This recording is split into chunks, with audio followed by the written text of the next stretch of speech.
بسم اللہ الرحمن الرحیم۔ ایک دفعہ ایک مشہور بادشاہ تھا۔ اس کے ہاں ایک جادوگر تھا جو اپنے فن میں کمال رکھتا تھا۔ بادشاہ کی سلطنت اسی کے جادو کے بلبوتے پر قائم تھی۔ بادشاہ کے دشمنوں کو جادوگر اپنے جادو کے زور سے ہلاک کر دیتا تھا۔ لڑنے جھگڑنے کی ضرورت نہ پڑتی تھی۔ سلطنت میں سے اگر کوئی بادشاہ سے ناراض ہوتا یا نافرمانی کرتے تو جادوگر اپنے جادو سے انکار کے رخ کو ہاں میں بدل کر بادشاہ کی طرف موڑ دیتا تھا۔ اس طرح وہ ہر کام جادو سے کرا لیتا تھا۔ جب وہ جادوگر بوڑھا ہو گیا اور اس کو اپنی زندگی سے نا امیدی ہوئی تو اس نے بادشاہ سے عرض کیا کہ میں بوڑھا ہو گیا ہوں، میری زندگی ختم ہونے والی ہے۔ آپ کوئی ذہین اور سمجھدار لڑکا میرے حوالے کر دیں تاکہ میں اس کو اپنا علم سکھا دوں، تاکہ پھر میرے بعد وہ آپ کی سلطنت کے نظام کو درست رکھے۔ چنانچہ بادشاہ نے ایک ذہین اور سمجھدار لڑکا اس کے حوالے کر دیا۔ وہ لڑکا اس جادوگر کے پاس صبح شام حاضر ہونے لگا اور جادو کا فن سیکھنے لگا۔ راستے میں ایک درویش اپنے عبادت خانے میں رہتا تھا۔ ایک دن اس لڑکے نے دیکھا کہ بہت سے لوگ عبادت خانے سے نکل رہے ہیں۔ اس لڑکے نے معلوم کیا کہ یہاں کون رہتا ہے۔ لوگوں نے بتایا کہ یہاں ایک عبادت گزار آدمی رہتا ہے۔ یہ سن کر وہ لڑکا بھی اس درویش کے پاس پہنچا اور اس کی باتیں سنی۔ درویش کی باتوں سے اس کا دل متاثر ہوا۔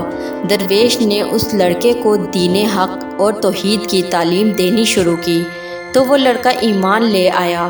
وہ لڑکا جادوگر کے پاس جاتے ہوئے راستے میں درویش کے پاس ٹھہر جاتا تھا اور دیر ہو جانے کی وجہ سے جادوگر اس لڑکے پر غصہ ہوتا تھا اور اسے مارتا تھا۔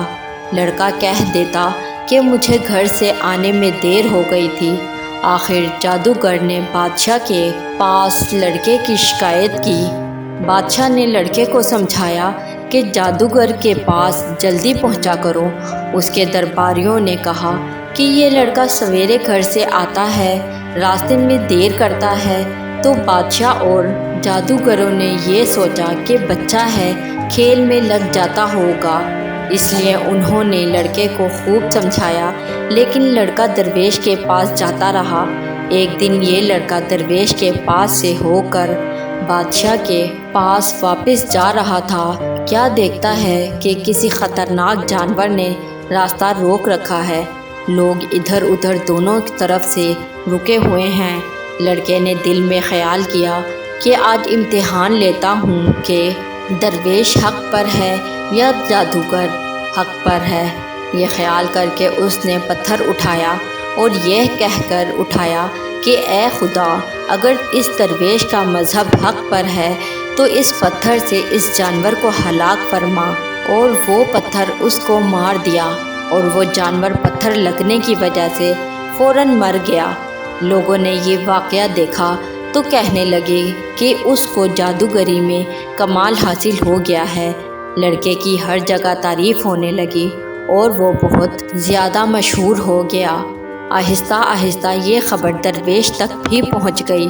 اس نے لڑکے کو تنہائی میں بلا کر کہا، بیٹا، تجھ کو اللہ تعالیٰ نے بزرگی اور کمال سے نوازا ہے۔ میں جانتا ہوں کہ تیرا مرتبہ بہت بلند ہوگا اور تو کسی بڑی آزمائش کا شکار ہوگا، لیکن یاد رکھنا، اپنے دین اور ایمان پر قائم رہنا اور میرا پتہ نہ دینا۔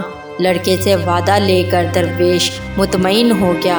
درویش کی صحبت کی برکت سے وہ لڑکا اللہ تعالیٰ کے بہت قریب ہو گیا، یہاں تک کہ نابینا اور لا علاج مریض اس لڑکے کی دعا سے شفا یاب ہونے لگے۔ لڑکا خوب مشہور ہو گیا۔ اس لڑکے کی تعریف کو سن کر اس بادشاہ کا نابینا دوست اس لڑکے کے پاس گیا اور خوب تحفے پیش کر کے عرض کیا کہ مجھ پر بھی توجہ فرمائیں اور میری آنکھیں بھی ٹھیک کر دیجیے۔ لڑکے نے کہا کہ مجھے کسی تحفوں کی ضرورت نہیں ہے اور شفا میرے ہاتھ میں نہیں ہے، اللہ تعالیٰ شفا دینے والا ہے۔ اگر آپ اللہ وحدہ لا شریک پر ایمان لے آئیں اور شرک و بت پرستی سے توبہ کر لیں تو میں اللہ سے دعا کروں گا، پروردگار عالم آپ کی بینائی واپس عطا فرما دیں گے۔ اس نابینا آدمی نے اسی وقت مجلس میں اسلام قبول کیا اور لڑکے نے دعا کی اور اس کی آنکھوں کی بینائی واپس آ گئی۔ روزانہ کی طرح جب یہ شخص بادشاہ کی مجلس میں حاضر ہوا تو بادشاہ کو اس کی بینائی واپس آنے پر حیرت ہوئی۔ اس سے پوچھا کہ میری مملکت کے تمام موالد تیری آنکھ کا علاج نہ کر سکے، آخر تجھ کو کس سے شفا حاصل ہوئی؟ تو اس کے دوست نے کہا کہ میرے پروردگار نے اپنی قدرت سے مجھے بینائی عطا فرمائی ہے۔ بادشاہ نے کہا کہ میرے سوا تیرا پروردگار کون ہے؟ تو اس کے دوست نے کہا کہ میرا، آپ کا اور اس ساری کائنات کا پروردگار وہ اللہ ہے جس نے ساری مخلوق کو پیدا کیا۔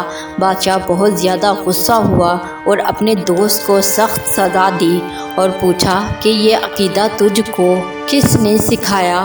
سزا سے گھبرا کر اس نے لڑکے کا نام بتا دیا۔ تو بادشاہ نے لڑکے کو بلایا اور کہا کہ تجھ کو میری پرورش اور میرے جادوگر کی محنت سے یہ کمال حاصل ہوا ہے۔ لڑکے نے کہا کہ میرے، آپ کے اور جادوگر کے ہاتھ میں شفا نہیں ہے، یہ اللہ کی قدرت کی وجہ سے ہے۔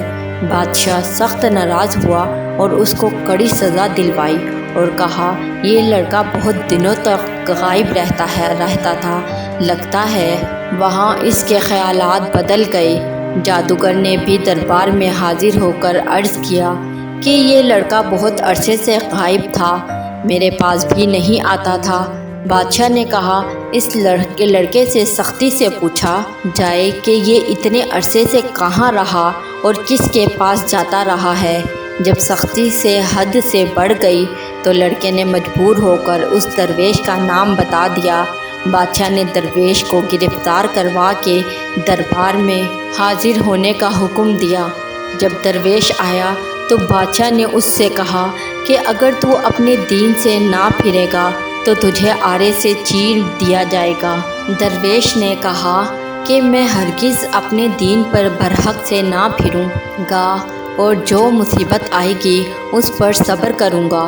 چنانچہ بادشاہ کے حکم سے اس درویش کو آرے سے چیر دیا گیا۔ پھر اپنے نابینا دوست جس نے اسلام قبول کیا تھا اس کو بلا کر یہی سب کچھ کہا۔ اس نے بھی دین برحق کو چھوڑنے سے انکار کر دیا اور اس کو بھی آرے سے چیر کر شہید کر دیا گیا۔ پھر لڑکے کو بلا کر سمجھایا گیا کہ اگر تجھ کو زندگی پیاری ہے تو باز آ جا، ورنہ تو ان دونوں کا انجام دیکھ چکا ہے، تیرا حشر بھی یہی ہوگا۔ لڑکے نے بادشاہ کی بات ماننے سے انکار کر دیا تو بادشاہ نے چند آدمیوں کو حکم دیا اس لڑکے کو پہاڑ کی چوٹی پر لے جاؤ اور اس کو خوب سمجھاؤ، اگر مان گیا تو اس کو بڑا مقام دوں گا اور اپنا خاص دوست بنا لوں گا، اور اگر یہ باز نہ آئے تو پہاڑ کی چوٹی سے اس کو دھکا دے دینا تاکہ اس کا جسم ٹکڑے ٹکڑے ہو جائے۔ جب اس کو پہاڑ پر لے گئے اور سمجھایا دھمکایا تو لڑکے نے اللہ سے اپنی حفاظت کی دعا کی۔ اسی وقت پہاڑ پر زلزلہ پیدا ہو گیا اور سارے سپاہی پہاڑ سے گر کر ہلاک ہو گئے۔ لڑکا صحیح سلامت گھر واپس آیا۔ بادشاہ نے پوچھا کہ وہ لوگ کہاں ہیں جو تجھ کو لے کر گئے تھے؟ لڑکے نے جواب دیا کہ میرے پروردگار نے ان سے میری حفاظت کی اور ان کو ہلاک کر دیا۔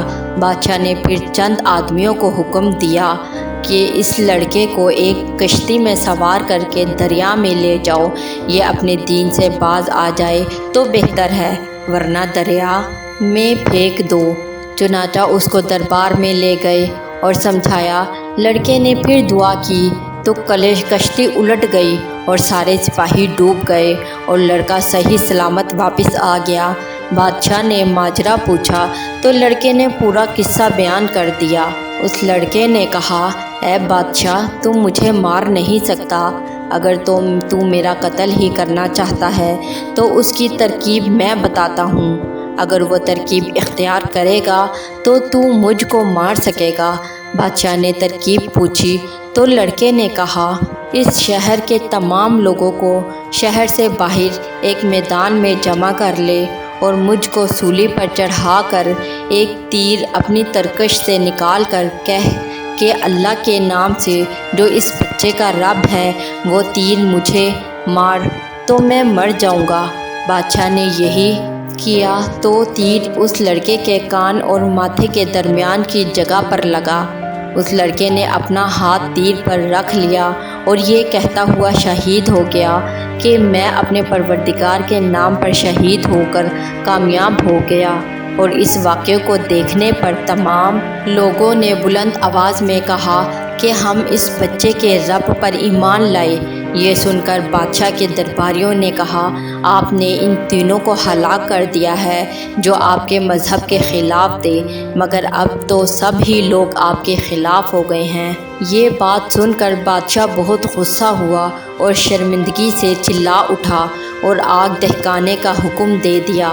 چنانچہ آگ دہکائی گئی۔ اس کے کنارے پر بادشاہ اور اس کی سلطنت کے لوگ کرسیاں بچھا کر بیٹھ گئے اور سب کو حاضر ہونے کا حکم دیا اور سپاہیوں سے کہا کہ سب سے معلوم کرو جو اپنے دین سے نہ پھرے اس کو آگ میں ڈال دو۔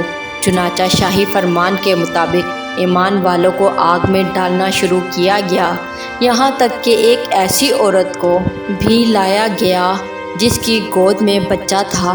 عورت کو جب آگ میں ڈالنے لگے تو وہ ہچکچائی۔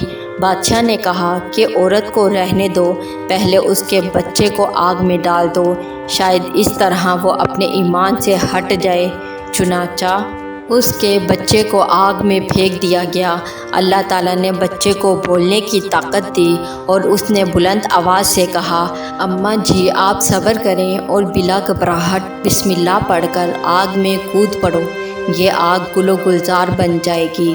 اور عورت یہ سن کر بغیر کسی گھبراہٹ کے آگ میں کود گئی اور وہ آگ ایسی بھڑکی کہ اس نے بادشاہ اور اس کے ساتھی جو کہ کرسی پر بیٹھے مظلوموں کے جلنے کا تماشا دیکھ رہے تھے، سب لوگوں کو جلا کر خاک کر دیا۔ اللہ تعالیٰ نے ان مسلمانوں کو آگ میں گرنے سے پہلے ہی ان کی روح قبض کر لی تھی۔ اس طرح ان کو اس آگ کی تکلیف سے اللہ نے محفوظ رکھا اور اس لڑکے کا نام عبداللہ بن تامر تھا جس نے سولی پر چڑھ کر ایمان اور اسلام پر ثابت قدمی کا مظاہرہ کیا۔ اس حادثے میں اس ظالم بادشاہ نے تقریباً 20,000 آدمیوں کو آگ میں ڈال کر شہید کیا تھا۔ ایمان پر جب ثابت قدمی کے ساتھ انسان ڈٹ جائے تو یقیناً اللہ کی مدد آ جاتی ہے۔ لہٰذا وقتی آزمائشوں سے نہیں گھبرانا چاہیے بلکہ ایمان پر ثابت قدمی کا مظاہرہ کرنا چاہیے، چاہے اس کے لیے جان ہی کیوں نہ دینی پڑے۔ ہماری ویڈیوز اگر آپ کو پسند آ رہی ہیں تو ضرور لائک کیجئے اور اگر آپ نے ہمارا چینل سبسکرائب نہیں کیا تو ضرور کیجئے، اس کے ساتھ ساتھ بیل آئیکن پر بھی لازمی کلک کیجئے تاکہ ہماری ہر آنے والی ویڈیو آپ تک پر وقت پہنچ سکے۔ اللہ حافظ۔